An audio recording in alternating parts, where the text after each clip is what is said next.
In this video, I'm going to be showing you how you can fix cellular data not working on Android. Okay, so if your cellular data isn't working for any reason, you can follow these steps.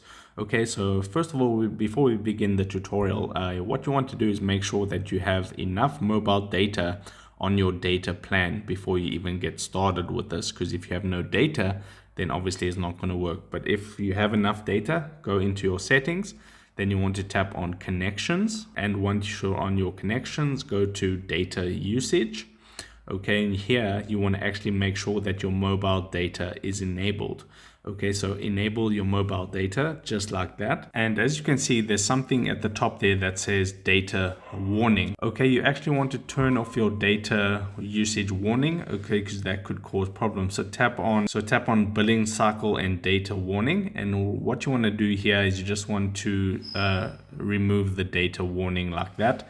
And also, if you have the set data limit enabled, that can cause your mobile data to stop running when you hit the limit. So disable that as well.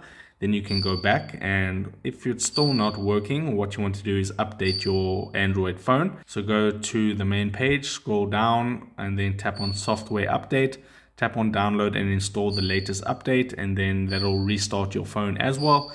And then your mobile data should work. And if for any reason it's still not working, then you'll have to get in contact with your mobile service provider to see if they can help you if there's any issues on their side.